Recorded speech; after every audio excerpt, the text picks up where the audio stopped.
and welcome back to the Wuhan Sports Center Gymnasium for a clash between the LCK Samsung Galaxy and the TCL champions 1907 Fenerbahçe. Let's start by running through the lineups, of course. Over on the blue side, we have that third seed from the LCK. It is Samsung Galaxy with CuVee in the top lane, Ambition in the jungle, Crown in the mid lane, Arula AD carry, CoreJJ their support, as well as their coach, Woobum Choi. And on the red side for this game, it is 1907 Fenerbahçe. Up top is Thaldrin. In the jungle, Crash. Mid Frozen, AD carry, Padden, support Japone, and Coach Pay. Oh, I've been so excited to say 1907 Fenerbahçe because I've been watching from home and haven't had the opportunity. But it's so important for them this game because if they lose, the Turkish representatives are done. They cannot advance. They need to win all 3 games in order to even force any sort of tiebreaker scenarios. That's funny because I was happy that I was actually not scheduled for today and I would never have to say it, but then Azale got sick, so here we are, 1907, baby. You're gonna have to say it a lot, CuVee, as last week they almost managed to pull off the upset against Samsung. Now they were running Haru, and Haru had a very good early game performance against 1907 Fenerbahçe, but come the latest stages, it felt like Samsung was struggling to know what the next steps were, but now they brought an Ambition who should provide that leadership aspect. Yeah, there were a couple things in that game where they didn't have Ambition, but then they also drafted themselves a composition that is more difficult, to pull off at those later stages. They were light on crouch control as a kind of the theme that we've been talking about so far today. You know, they had the split push Trundle as actually very similar to that composition yesterday that Immortals lost with, combining the split pusher with a jungle Ezreal. So yeah. It just becomes a situation where they had to apply pressure in multiple areas and needed a lot of coordination. But as Papa Smithy and a lot of guys have talked about, the coordination really comes when Ambition is on the field for those guys. And of course, that the converse, right? Part of what Haru brings is strength in the early game. His Ezreal was phenomenal, got a gigantic lead for CuVee in the top lane as well as many other lanes. And it's very interesting that these two teams both have jungle-centric narratives and stories, right? Because for the Turkish representatives, playing with Crash, playing with the sub, Crash style is something that Vidius, I've been talking to you about as we're preparing for this game. Where do you think 1907 Fenerbahçe will lean? You know, will they try to go a little more aggressive early and lean into Crash's strengths, or do they stick with that Sejuani that had mixed results from last week? I think they should tunnel all into the Crash style. They get him on an early game jungler, something like the Rek'Sai, maybe something aggressive like the Nidalee or the Ezreal once again, and just go all about that early game, because weaknesses from Samsung have been demonstrated when they do not have the early game control to then turn that into late game leads. I definitely agree with you. I mean, they tried a little bit to make Crash play move style and go a bit slower, but that's not how they got here. That's not how they got to the group stages of Worlds. It was really embracing Crash and his style, which means going hard in paint early in the game. Ban's about to wrap up. Gragas, Ezreal, and Jarvan removed from the side of Samsung Galaxy.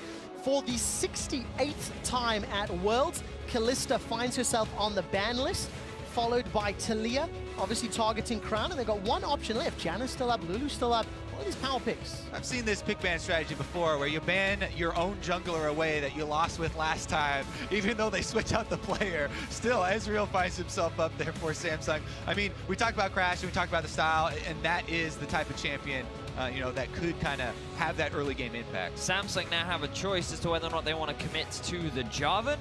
Oh, but by actually early picking the Xayah, they're forcing 1907 Fenerbahçe into going for the Rakan. Because remember that right now it's all about the Ardent Sensor meta, and people would love to get their hands on either the Janna or the Lulu, but Rakan does well into both of them, especially when paired up with his lover. One of the things, too, with Rakan is that he is squishy by going Ardent Sensor. So, yes, you get to have both worlds of I can engage and I can also bring an Ardent Sensor to the team, but it is at a cost that you have to be a good player to work around, and you have to have good timing. We've even seen the good players fail at this, especially after the nerfs to Rakan, kind of slowing the speed down a little bit. There are openings now where you can play around this champion, after the adjustments that they made to it, and we'll see, because Janna has been one of the good ones at doing it with her full reset. Well, so many tools in Janna's kit to do exactly that. But what I do like seeing on my screen is 2 early game junglers. We've got the Rek'Sai locked in for Crash. It'll be his first time here in the group stage playing it. And Kha'Zix for Ambition. but it's going to lean a little bit into that crash style that we touched on. VDS as Tristana closes out phase 1. I think it gives a nice bottom lane for 1907 Fenerbahçe as well. Interesting that Crown is picking the Kha'Zix here. Was talking a little bit about him in my picks to watch before Worlds even started and how he often picked it into things like the Javan because of his early ability to skirmish. But here he's saying, you know what, I think I can also match the skirmish power of a Rek'Sai, and we'll see how that works out for him in terms of the early game. Second band's coming through pretty quickly here. Mid lane focus, taking the Lucian out very early is 1907 Fenerbahçe. In response, though, the Syndra and some of the more meta control mages here from Samsung, it looks like. I think Crown would be fairly happy to play Cassiopeia or something and have some good backline threat. Looking at champions like LeBlanc as well, we saw it being banned earlier in the day and from RNG. And I imagine that both these mid laners will not be afraid to get their hands on that kind of a mid, especially with so many taken off the board. All right, let's find out what they prioritize and who gets that counter pick opportunity. Quick update on Ambition's Kha'Zix. 10 games played, 9 wins, 1 loss career-wise. And 1907 taking their time to figure it out. Going to be locking in this Galio. Still has that flex possibility as well, which is safe, gives them even more options at this stage of the game. That's the thing I really like. It's something we highlighted a lot when the Gigabyte Marines would focus this champion, right? It provides a lot of mobility and a lot more potential for surprise plays. When you have Rakan engage with the Galio on top, suddenly it is a bit easier to go for those engages and still have the Ardent Sensor and not worry as much about being so squishy because you've got this big Galio, you know, coming to save the day right behind you. Well, big Galio going into big Cho'Gath. And of course, Malzahar to close out this team comp here for Crown. Frozen, he loves some assassins. What does he play into it if he wants to risk it? Well, that's the question. Are they expecting the Galio to go into the mid, or are they expecting it to go up to the top lane? Because there's still that flexibility, and 1907 will send it up to the top and round things out with a... We're going to have a Battle of the Void in the middle lane with Kassadin up against Malzahar. A matchup I have not seen in competitive play, but I'm excited to see how things play out. So it's decent for Kassadin early on because Malzahar is not going to have a lot of early pressure on the Kassadin. We talked about kind of a bit yesterday where he's just trying to get the last hits on CS, and even that can be a struggle sometimes. Kassadin, you know, being allowed to scale up early could be dangerous. Ambition, thankfully for Samsung, is actually on a good champion against Kassadin. Kha'Zix actually can prey on him quite well since Kassadin's not going to build any early armor or anything like that, but it's really going to take some coordination. If Crown just survives and gets his ult off and Ambition is around, that's where you can see, you know, the Kassadin aggression turned around sometimes. I think also Malzahar is just naturally good at locking down high mobility targets. When you look at this composition as a whole, there is a lot of mobility. Rakan, Tristana, Kassadin, Galio, so many champions that are really good at just dashing in, dashing out, moving from one side of the map to the other, something that a Malzahar could just very quickly lock up and allow Ambition to shred through. You only get one. Which one do you get That's to the question, yeah. What I do like about the options of the dashing, when you look at the combinations, Rakan, Tristana, Kassadin, Rek'Sai, Galio, if 1907 pick the targets and decide to go in, everybody's going in together. So good luck dealing with that sort of 5-on-5 engage. And quick update, this is the first time Frozen has played Kassadin all summer. So pulling it out on stage, and we'll see what he can do with it. I remember his echo performances from play-in and from last week. And we'll see whether he can make this Kassadin work, ladies and gentlemen. It's Samsung Galaxy taking on 1907 Fenerbahçe. If Samsung Galaxy win this game, they will share first place with a win-loss record of 3-1, and more importantly, they will eliminate 1907 Fenerbahçe from any playoff contention. So very important game is what we're saying, really, for both teams. Samsung having the opportunity to equalize their score with RNG, but looking a little more into this mid-lane matchup, often a thing that players often forget about Kassadin is his passive gives 15% reduced magic damage taken. Like, he's pretty good against AP, especially when you think about Malzahar and his all-in combo. It's going to make that bit a little bit harder, especially if Frozen decides to go for either an early Abyssal Mask or a more likely early Rod of Ages. Once again, my eyes are so focused on the junglers. Crash is running the experienced Quint on Rek'Sai, so the options of early visits from these AD jungles to the mid lane is definitely a possibility. Yes, Kassadin would like to get that level 6, and then you really have to watch out, but it could even happen earlier than that. All right, Samsung Galaxy now taking on Fenerbahçe. Last time they played, Samsung almost lost this game. We did touch on the story fairly early on about how it was Haru playing that jungle Ezreal, but let's take a look at the gold graph and show you just how long Samsung had an opportunity to lead. This is the goal difference from Fenerbahçe's perspective. You can see they lose to about a 4K deficit by 10 minutes, maintain until 30, and then all of a sudden turn around, Venues. That's the big thing that a lot of people remember Fenerbahçe just having this big gold lead towards the end of the game, but it was Samsung that were in very heavy control. They had a lot of early towers, they had a lot of early ganks thanks to Haru, and everything was going their way largely just because of the lead CuVee had up in the top lane on that Trundle. And that was such a close game. Samsung afterwards, the players were talking about how they took that loss very seriously, and they do not want to let, you know, almost lost. Again, I'm having the Papa Smithy syndrome, where it was such a scary moment and a scary game for them that they consider being that far down for so long.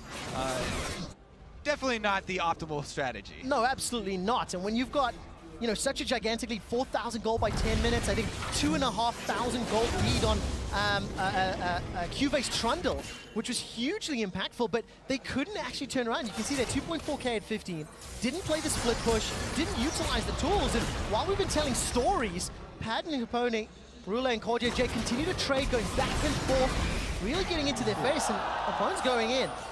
So, looking back at how CuVee played, like, he actually did a lot of work in terms of the mid to early game on that Trundle. He took a huge number of towers. We have to pay attention back to the mid as Crash is looking for a gang. All right, let's find out. Flash is available, Void Shift is not. Crown actually respecting the potential, and Crash does not go for the flash follow. Remember, that experience Quinn I talked about on display here. Crash with Raptors red, goes into the Scuttle Crab, goes to invade, tries to get to Ambition early on.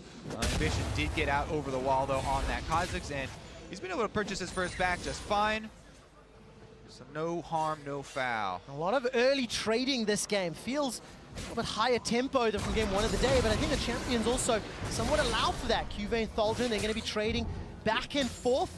CuVee's just going to be looking to time. He really wants to scale up and get those chomps down. Big priority here for Ambition to ensure that there's no repeat gank on the mid lane since Crown doesn't have his flash. All right, let's see what Frozen can do. Try to get himself away. He's already used that summon spell. There's no support from anyone else.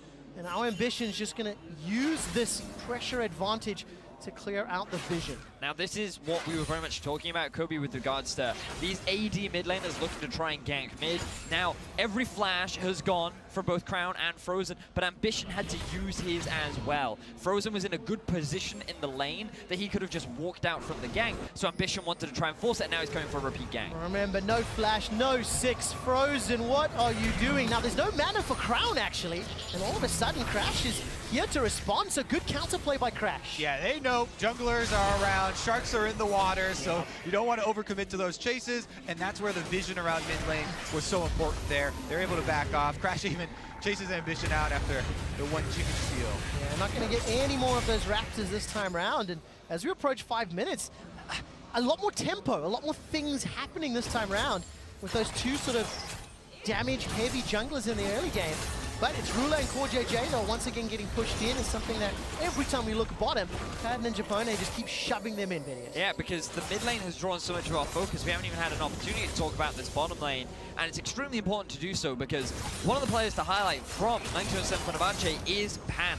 During the laning phase, during play-ins, this guy struggled a lot. His average deficit was something like minus 10 CS on average at 15. Like, he was really struggling during the laning phase.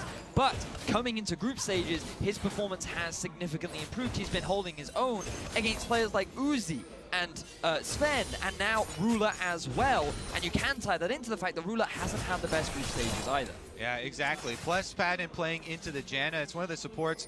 They go gold runes all over the place now, so the combat effectiveness early on in the lane phase a lot less, and Janna just kind of sits back, shields the AD carry, so I'm sure he's happy to get the CS that he's getting here early on, but again, we'll take a closer look at Ruler. Yeah, 2.4 KDA, not the greatest. His damage rating shows you an adjusted expected damage based on a number of factors, and he's underperforming on the champions he's playing. Of course, one big factor for that is something Analyst S mentioned, and Kobe, we were talking about earlier, an average of 98 damage per minute for Rula on his Twitch game in their loss to RNG.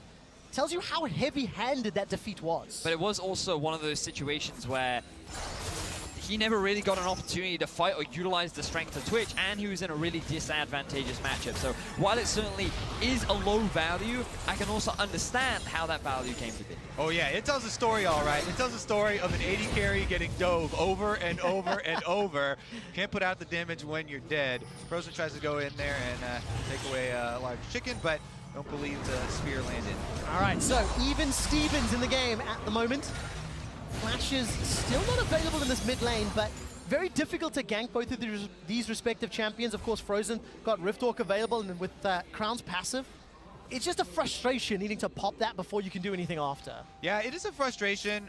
It's a little bit less for Kassadin than a lot of other champions because at level 6, you're always threatening a Rek'Sai gank, right? Kassadin, with the Null Sphere, you pop the shield, and then you're always threatening a Riftwalk into a slow on passive-less Malzahar, and you kind of always have this unseen threat of, you better have wards on my jungler, or else, I have the threat of all ins. Crown has got his summoner available now. Gone with that flash heal. Frozen's got the option to TP around the map. Fairly standard, and on the side, the Turkish representatives, they've got the ability to play 1-3-1 very effectively. CoreJJ and Ruler go through this control ward, make their way up. Nether Grasp and Flash is available for Crown if they want to lock down Malzahar. And Malzahar has hit that level 7 mark now, so he's gotten a few extra points in his E. That means his wave clear is so much more effective. We got to stop talking about mid laners right now because Crash is in the jungle. All right, trading back and forth. Crash is going to smite away that Sentinel before he makes it out clean. So actually, Frozen here with the with the Kassadin can one-shot the Voidlings, as you've been seeing on screen, with just a level 1 E for himself, and that's what he's been doing to just clear those out and take away a lot of the pushing power of Malzahar, and he's feeling pretty nice in that combo. Ooh, Feather Storm used by Ruler. First blood available, but not yet taken. Padden needs to run away as CoreJJ not yet available with the Monsoon. Japone threw down the Ignite, and no one dies yet. Really good trade there. For both sides, in all honesty, but CoreJJ, he's still fairly healthy. His ultimate is going to come up soon, but Ruler not feeling confident, deciding to back away. The burst coming down onto Pan after Ruler used the ultimate was a little bit scary there, but Pan was able to walk out.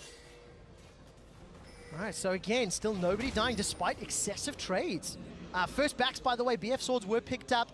Lost chapter for Crown. Makings of that Rod of Ages on the side of Frozen, building his way up at least. Just slowly scaling our way into this mid game.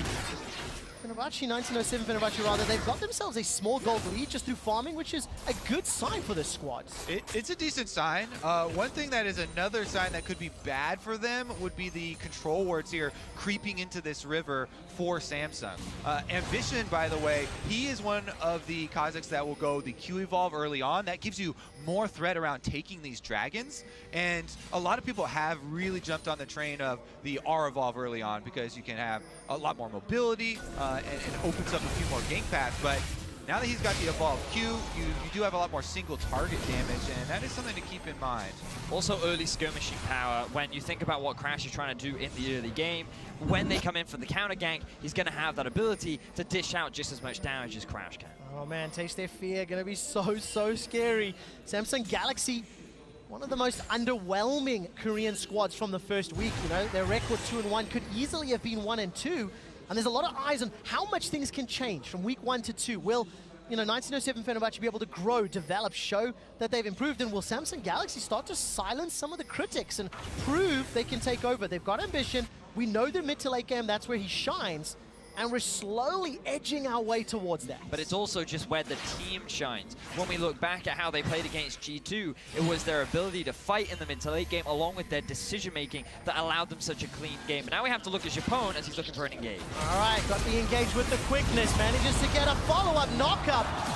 Beautiful first blood, and it's picked up by Frozen. 1907 Fenerbahçe are the ones to find their first kill. They kill him before the TP even starts channeling, and Thaldrin gets completely caught off guard. And Samsung, it felt like they had seen Crash, but they didn't quite have the whereabouts of Japone tracked for that one. And he came in half a screen away, immediately annihilate the Kassadin. There goes the dragon, so no chance of the evolved Qs taking that one down. 1907 Fenerbahçe very happy with the first blood and objective. And just as we were talking about Samsung, their ability to play mid to late game, one of the things I wanted to start looking at for 1907 Fenerbahçe was their ability to start forcing plays. They have the Galio ultimate. They have a teleport on top of Kassadin. They can start roaming around the map and looking for picks, but they just have to come to the mid lane. Japone roams up from the bot. He can see that his AD carry has come back to base, and they use the fact that SSG just have this small dip in vision,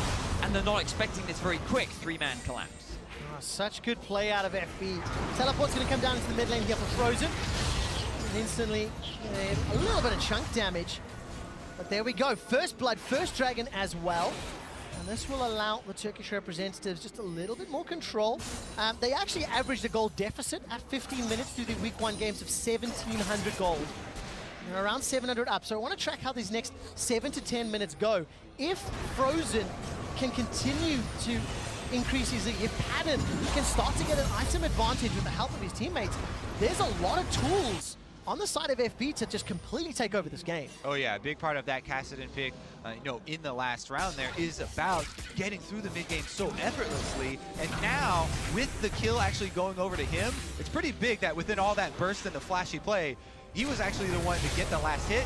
That is a very early Rod of Ages and Merc Treads for this Kassadin, so he's going to be extremely confident in the play around mid lane, and we'll see if they can actually start more of their plays around the mid lane, take over the vision that we've constantly seen this battle over. Yeah, this game is going to be very much about which mid laner is able to step up, because we've seen the most success for 1907 Fenerbahçe when they play through Frozen in the early game. This guy achieved many accolades within his own region during the TCL, and coming into the play-ins, he was one of their star performers. And while Padden, he certainly shined in the late game team fights and he was a big carry, it was Frozen that allowed them to get there, and he was always the player that we were watching as the early game progressed. Yeah, but giveth and taketh, because his Echo last week, jumping into the Lulu, of course, was the game-turning play that allowed SSG to just turn everything around. You know, FB had been sieging for a long time. I think you could see some of the cracks in their macro, some of their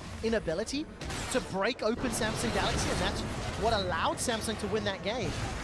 Let's see whether or not it can happen again. Ardent Sensor completed for CoreJJ in the bottom lane. Ruler getting very close to the Essence Reaver. The Dash of Helm for CuVee up in the top lane as well. First item starting to trickle through. We've touched on that Rod of Ages. Infinity Age, Ardent Sensor. So everybody hitting that one item spike. And now we're going to get into these mid-game team fights. Yeah, we look at item spikes. We also got to look at some of the wards that are lit around the map. Toby, you were just talking about them. For deep vision, that is gained through priority in the middle lane. And typically you don't always expect that from a Kassadin. But because he got that first blood, and because of the constant pushing power in the bottom lane, Crash has been getting these deep wards in and giving Frozen a little bit more freedom as he plays very aggressively towards ambition. Yeah, he's got some backup here as Crash as well as Japone are around mid lane once again to defend that vision. And it's one of the big points that we always bring up is people, very often a lot of the early game deaths will be over a control ward. You know, these fights over vision are very real stakes, and people are often willing to even overcommit to them. As we saw there though, they did have some backup and it was necessary. Well, there's 2 teleports on the side of FB. Of course, Thaldrin's still available. Frozen's is on cooldown. We've actually not talked about the top lane at all because it is that tank v tank Galio v matchup. Cho'Gath, man. It's even CS here between Cho'Gath and Galio, but we're getting to the point that they're now going to get involved, right? They've got their items, they've got their TPs, and anytime an initiation breaks out, let's see who's going to be quicker on the trigger finger and whether or not Thaldrin's heroic entrance will be pivotal. Yeah, because while the champions themselves could be game-changing, you've also got to look at who the players are, because for Thaldrin, he is the big captain for FB. He was the guy that led them through the playing stages and is often the father figure, the guy that they can rely on to keep their confidence up. And CuVee, he was considered one of, if not the best top laner coming into the tournament. There was a lot of praise. We've seen him get amazing outplays last week in their game versus RNG and G2, and both eyes will be on these top laners to not only see what they can do with their champions, but also in this game. All right, where is the initiation here for 1907 Fenerbahçe? They've got to defend against the 3-man push. CuVee's the first to arrive.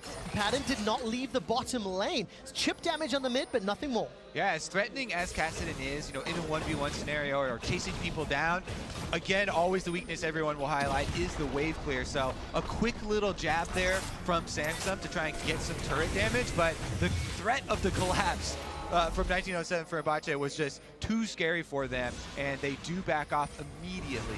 Personal pet peeve, look at this now. Crown's gonna get flanked. 3 members, Crash and Japone, coming in for the engage. He feels the Oh, collapse he coming. knows it's coming. The tremor sense is going to make it visible. The Gleaming Quill unable to pop the Void Shift. So risky and brave from Crown, but he knows supports coming in through the river. All right, Unburrow comes out from Crash. Ambition decides to leap forward. And Crash blows that flash to get over the wall. Yep, they've got a recall here from Padden. He wants to go purchase right now, so they don't want to fight. They want him to get his purchase off before the Drake spawn. Recall timers are an objective of themselves in the early game because preparation is so big for these objectives. Also look at the TPs. All are now available. Every summoner spell is up. Every player is reaching the 2-item spike that's going to indicate the start of a fight. And this is where Samsung really come into their own as a team. And you see that slight discrepancy in the recalls, you know, plus the slight advantage in the game currently that they have allows Crash to start up this Mountain Drake, and it will be an easy execute. So second dragon for Turkey. This could be very important. Secured there by Crash. In 1907 Fenerbahçe, they extend this lead even further. Talked a lot about the top laners, and Thaldrin was chunked down low. Took a lot of damage from CuVee, who's, again, just farming up a storm. Very comfortable, very happy. And, you know, we're getting into this mid-game, into this mid to late game scenario, and 1907 Fenerbahçe get a second shot at Samsung Galaxy, get a second shot at taking down Crown and the boys on what is a very even, very equal footing right now. Might not be as they go for a dive. All right, Chomp has already come down. The Feast unable to get the kill. No more mana for CuVee. Frozen, not really going to have enough damage yet. That's at least a summoner spell used. I mean, Samsung Galaxy are able to escape, not able to take Thaldrin down. Like the teleport from Frozen, just to guarantee the safety of his top laner. If he hadn't had that threat, they might have decided to commit, but CuVee had no mana anyway, so it could have gone either way. Now we have to keep our eyes on the bottom lane. Let's see what will happen here. The tower's the focus. Rulo's going to put some damage down. Crown's making his way in. Remember, teleport's available for CuVee. Yeah, Samsung attempting cross-map plays here. Gank on top side, then walking all the way down to bottom side. Crown and Ambition threatening the dive here, but they're going to abort that mission as well with the vision in between going to dissuade them. So Samsung, you know, a couple of attempts here in the mid game, but fended off fairly quickly. I mean, it just feels like both of these teams are pretty even at this stage. You know, there's a few attempts on both sides. There's a few potential setups, but nothing yet is coming. Frozen going to be able to pop Crown's passive and look for something further. And now I'm looking for the play from 1907 Fenerbahçe, the heroic grand entrance. Rakan dives in, Galio jumps down on top of him, and then that just gives so much space for Crash and Frozen and Padden to clear up whatever is caught in the tons of CC that can come down. Will result in the biggest boom of World's group stages. Other than North America, obviously. Well, They're not even playing today, dude. Low Relax. I had to bring a bit of comedy value. You know, it's a slow game so far. We're approaching 20 minutes. Let's backtrack to the game, lads. Now, SSG, they're on track to get themselves their first tower of the game. And they got options because, of course, their mid tower is being chipped down. The top tower is being chipped as well. 1907 Fenerbahçe going to be in trouble as Frozen's going to get locked down and shut down by the Nethergrass. Teleports channeled and cancelled from both. And that's the first kill for the third LCKCs. Great move. They're finally able to find the play around mid lane and punish Frozen here with that crowd control from Malzahar, immediately locking him down. As we said, Ambition on the Kha'Zix gets to bring that damage to cut right through him. Lethality already picked up for him, so he really can make that one work. Love the duo combo, being able to shut down Kassadin. We talked about how if he has no mobility, it becomes very easy to kill him, and now they have priority on the middle lane. All right, QSS picked up by Frozen. 1907 Fenerbahçe will lose their first tower in all 4 games. They have conceded the first tower, and all of a sudden, Thaldrin throws his ultimate down after the tower is already dead. CuVee has been consistently pushing this top lane, which means that after the ulti from Thaldrin, he's going to get a lot of damage down and may even take this turret, resulting in another tower going in the favor of SSG. And remember, the bot lane is also exceptionally low. It's already a 1,500 gold lead for Samsung. This tower not yet killed, Frozen may be able to defend it, and does so for a little while longer. But it just feels like the scales are now tipping into Samsung's favor. Yeah, you could definitely see there was not a lot of communication with that mid-lane attempted defense or engage or whatever you want to call it there, because the Rek'Sai going in on the champion that has the jump, and Galio ultimate long channel time, it's pretty simplistic for Samsung to get out, but now they're going by. All right, flash engage, Featherstorm comes down, Padden, Japone, and Crash unable to find anything there. Samsung able to escape with their lives. I didn't quite see if that was just a sidestep. I mean, it had to have been. Rula and CoreJJ didn't even use summoner spells. Tower number 3 is available here for Samsung. It is so easily knocked over. And for 1907 Fenerbahçe, they find themselves in a 3,000 gold hole and just being picked apart. And initially, we wanted to see from FB them playing the Crash style, play the early game. They get a flash out from the ground. We think, oh, they're looking to try and make level 6 plays. They're trying to be early aggressors. But now they've slowed the game down. And this is SSG's territory. They know how to play the map. They know how to work as a team. And they're capitalizing on the lack of experience, to say, from the side of FB. And it's definitely moments like that where you feel for the team, right? Crash is an emergency sub for these guys. And yes, he can communicate with Frozen, but then there's delayed kind of communication with the rest of the team, and it's not a perfect scenario, but they've been trying to make it work, and they are still alive in this game, although Samsung just made such a huge surge. Look at the gold lead now. They certainly have. The one thing that FB can still rely on is that their composition still scales relatively well. The level 16 Kassadin is something you always have to be aware of because of his 2-second ultimate. He's on his way to completing his 2nd/3rd item. You have the late game Tristana too, and Galio is one of the strongest tanks when it comes to this late game point. So it's all about how well can they match up against the team fighting power of SSG. Well, team fighting power gets empowered by an Infernal Dragon at this stage of the game. 2 and 3 items starting to spawn. Righteous Glory picked up for CuVee. Rapid Fire Cannon sitting in Rula's back pocket versus the Shiv Eye Edge of Padden. And of course, it looks like both teams are fully aware of the positioning. FB, do they want to channel this? All right, Thaldrin's teleporting down towards the mid lane. He's going to look for an engage. 1700 HP on the Infernal. The engage comes in. That's a 2-man knocker.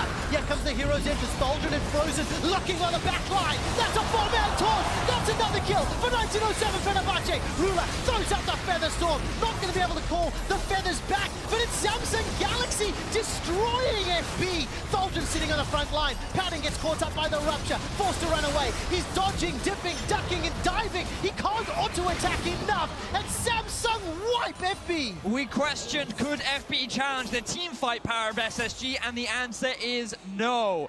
2 kills in favor of FB, but 5 for Samsung Galaxy. They get themselves the ace, they get themselves the Infernal Drake, and they're running it down mid. The post 20-minute surge from Samsung, just incredible here, taking over the game, and Ambition, they look so comfortable with him in the game.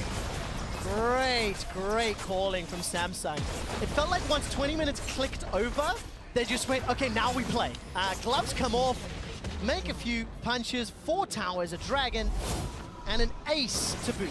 Now, keep your eyes on the positioning of Rula, because he was under a bit of scrutiny about his performance so far, but he chunked Crash out. He's not the one being engaged upon it. He's just free to deal all this damage. Still yet to be touched. We get a replay of Crown as he's very happy to see the end of that fight, and then we don't get to see the fight ourselves. So there's the damage, proof to what I was saying. Censored for your eyes. You only get to see that one time. But Rula, he did a lot of damage, guys. Yeah, very well played. And we were talking about his performance and some of his, I don't know if inconsistency is really a fair word, because they got crashed by RNG and he was on a Twitch, so what can you do in that scenario? However, there are some critical eyes being thrown on all 5 members of the Samsung roster because of their week 1 shaky performance. And now that we've entered the mid-game good and proper, Samsung are fully activated. Guardian Angel on Ambition leading the way, and they're going to look to shut down and eliminate 1907 Fenerbahçe from World's playoff contention. Consistency is going to be something that is always brought up at Worlds, and it's such an elusive goal in the best of one's group stages. that's why everybody is like constantly chasing this kind of just out of reach. There's so many things that go so differently game to game. This time around though, Samsung going to be able to set up around Baron next with a lot of this deep vision you can see in the red quadrant jungle of FB. That's going to pose a lot of problems now that Ambition also has gotten his second evolution. And it feels to me that Samsung are just in their comfort zone. This is exactly how they played within the LCK. FB have allowed them to get to this point, and now they're setting up for the tower siege. You can see CuVee down in the bottom lane. Samsung are grouped up as a 4-man unit top. They've gotten so much deep vision down with the control wars and Crash tries to engage. Oh, Rula didn't back away quickly enough, but gets a lot of sustain and heals. Turned around as Crown's able to kill Padden. Now there's no damage. It looked so good at the start, but the turnaround is better. Thaldrin trying to get the taunt down and not going to be able to find it. The engage interrupted. CoreJJ, the monsoon will send tears down 1907 Fenerbahçe fans' eyes, and Samsung are not done yet. The inner top turret is the focus, and CuVee, by the way, says, I don't care, bros. He's continuing to push the bottom lane, and he'll take that tower as well. All of that engage just stuffed by Samsung so quickly there. Janna ultimate on point from CoreJJ, but even before that, pulling out the kill 4 versus 5 with the focus onto Padden. Really impressive team fighting once again from Samsung. This is why they were praised for it coming into the tournament. Yes, there were question marks, there were holes in their play in week 1, but the Korean teams always get better when it comes to Worlds. Week 1 performance into week 2, these teams know how to grow. And looking at Samsung right now, seeing how clearly stronger they are in this mid game, especially now that the map is wider, I don't think Haru's going to see another game today. Ambition very clearly leading the way forward. I mean, Crash just gets run down. Infinity Edge completed on that last back. Rula and the rest of Samsung Galaxy just in a dominant position. You know, when I think about top-tier teams taking on these emerging region squads, this is actually the type of game I sort of expect. Don't put yourself in a risky position early. Even if you go even until mid-game, rely on the experience and the macro to take over. And that's exactly what Samsung have done and demonstrated in such clear fashion. It's one of those instances where you think that early dominance is needed to demonstrate your superiority, but the slow patient game can do the same as now Samsung that started off the Baron. All right, is it going to be this? Actually, it's just gone. Oh, they're not even going to get close. FB unable, maybe unwilling, maybe not on the same page. Everybody had flash, everybody had tools to get into the pit, but it would have been 4v5 at best. Exactly. I mean, what are you really going to do? Your jungler is dead. Against a Feast Smite. Yeah. So it's all going from bad to worse here for FB. And now third items being completed for Samsung. The gold lead is about 9k. If they win this, they knock out 1907 Fenerbahçe from contention to get to that quarterfinal spot, and Samsung will tie up the score with RNG. Well, that means that FB become heartbreakers. FB, of course, still have to play RNG and G2 Esports. So with G2 picking up that win against the group leaders, we could find ourselves into very interesting territory as the day plays out. Now, before that, of course, Samsung need to use this Baron and break open the base. But their macro and their map play has just been exquisite for the last 10 minutes. Where do they go with this, Kobe? I like your heartbreakers term, actually, for this team, because, I mean, straight from the play-ins, right? They're able to take the #1 seed, you know, moving through the play-ins from HKA, and actually that's how they were able to upset and get to this point. So definitely a term, I guess, that they'll be used to, and a position that they have been in before. Now we have to keep our eyes still on Padden. While he hasn't had the best game as of yet, something that he was still praised for during the play-ins was his late-game performances. 3 items on the Tristana. He has the boots to boot. He's level 15, and he could still be one of the big carries for the team. So one that you can never really afford to underestimate as Samsung look to break into the base. Let's see whether or not he can survive long enough against Ruler, Crown, and Ambition. All right, Ruler, Crown, and CoreJJ, though, in a 3-man siege. That was shut down Padden. That was gigantic burst of damage. The Storm was available, and Padden really fancies himself another shot. All right, that Void Swarm going to allow the tower to get taken down, and the base is open. Double Infernal Drakes to the side of Samsung, helping them out with this high damage dealer comp. And by the way, CuVee is still playing still PvE. CuVee did not load onto the PvP server. Today it's about PvE. He's looking for the buffs. He's looking for the towers. He's still alone. He's got the tower. Nobody but wants who to the fight the FB raid said? boss. There's no one to send down there. Thaldrin doing his best, but he's always getting pushed back by CuVee. There's a massive minion wave as well. Here's the engage. All right, let's see what they can do. Padden not able to rocket jump over the wall. That could be game-changing. They've shut down Crown, turning their attention. Ambition still got GA. That's a follow-up onto CoreJJ.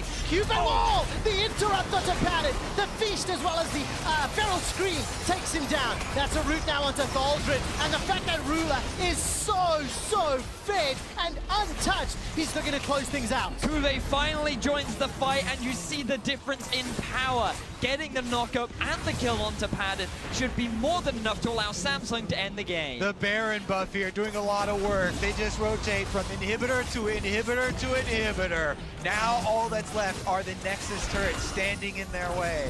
League of Legends victory by the numbers. Supers across all the lanes.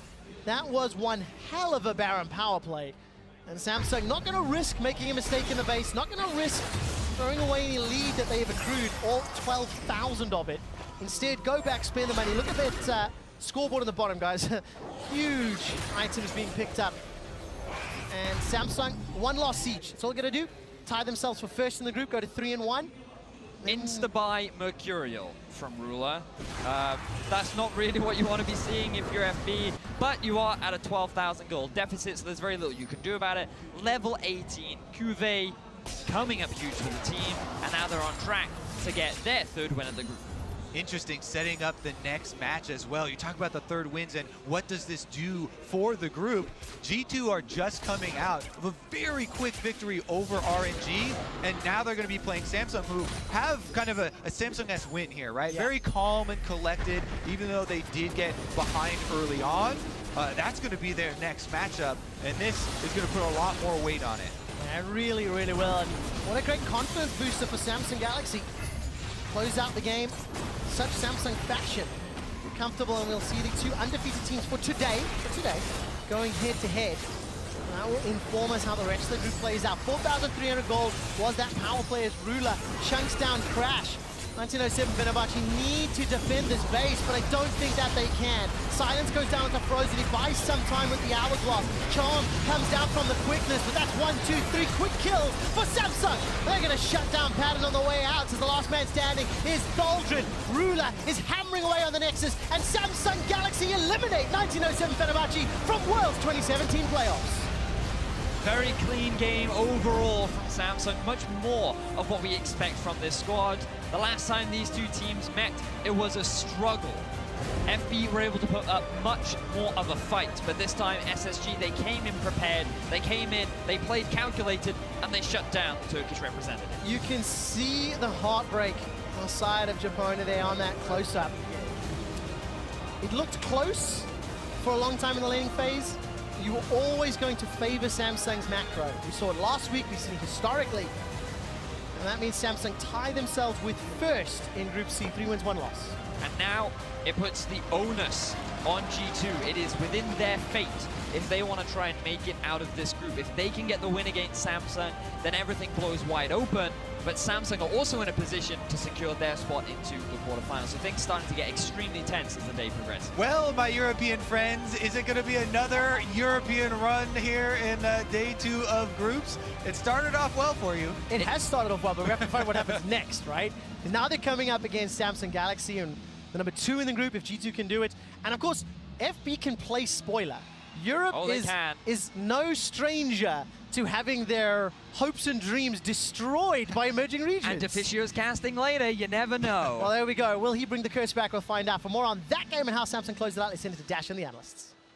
Thank you very much. Quick shot. 1907 Fenerbahçe unfortunately eliminated from knockout stage contention here at the hands of Samsung Galaxy. But in all reality, that game took a while to heat up. Once it did, though, Samsung Galaxy showed a little bit of their veteran experience status well over 1907 Fenerbahçe. It was a sort of game to me where, for an analyst desk segment, you maybe didn't need to show the replays because it was so Samsung. This was very much Samsung with ambition. Remember last time it was Haru, there was some disarray. This ended up being very standard Samsung victory that was honestly on good macro, good adaptation, just slow and steady was kind of the story for Samsung. We may not need the replays, but we'll show them. But we got them anyway. Let's hop to the mid lane. Samsung Galaxy's first real move in this game in Frost. I know you had, some criticism for this squad and the way in which they played through the early game. I mean, if you just covered up the timer about when they finally made the play, it looked great, but then you realize that they only got the kill at like post 20 minutes when Malzahar is level 13.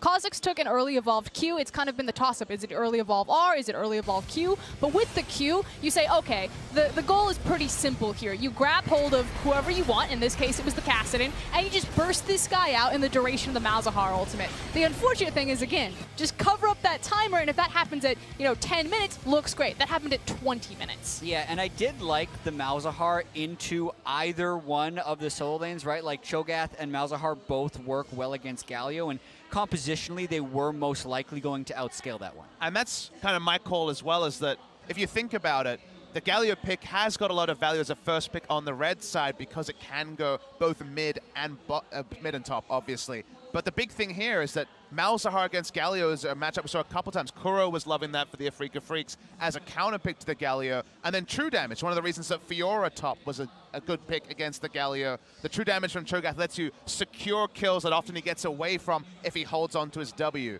So that took away the value of the flex pick, and they meant they had at least one good lane against the Galio. I mean, at the same time, though, the fact that it was Kassadin and Galio meant that the ability to play side lanes, or at least protect Kassadin if Galio ever wants to crash down onto him, was always going to be available for FB, but they never got in a position when they could do that. I want to take a look at kind of the game-breaking fight. Surprisingly, it came 24 minutes into the game around the Dragon going in favor of Samsung. This replay brought to you by Acer Predator. And here's the thing. We just had that great pick from Samsung Galaxy, but the big guy that I want to point out here is Padden. He just kind of loses his mind a little bit.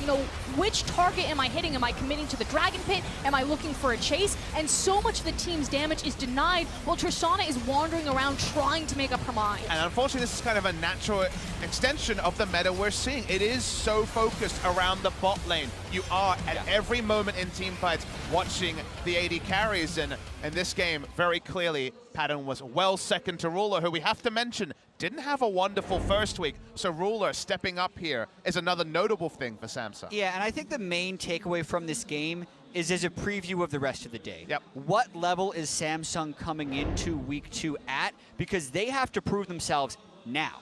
The next game they play against G2 could very well decide the group. In this game, while it wasn't dominant, also was much better than it was last week. So I'm really torn on where this team is going to be at because they haven't shown a strong indication on either side based on this result. And here's the thing, I'm actually going to take a much harsher stance. I'm not liking what we're seeing from Samsung. I understand they play a defensive style. I understood the logic behind their execution and why it happened the way that it did. It wasn't executed badly, just too slowly. And G2 have shown that they're able to play that patient, methodical style, but faster. So if you're not sold on Samsung and not sold on RNG, is G2 getting out of the group, number one? I think G2 is getting out of the group. Oh, boy. Uh-oh. A-block predictions go out the window. I can see that Papa Smithy wanted to get in on this. The good news is we're coming right back after this break. So in our next game, we've got a fight that could prove to be decisive as G2 Esports and Samsung Galaxy look to put some pressure on their group opponents. Meet us here right after this.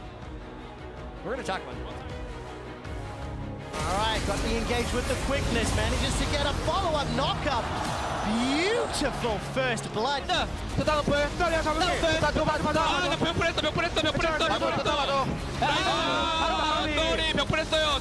Thaldrin trying to get the taunt down and not going to be able to find it. The engage interrupted. CoreJJ.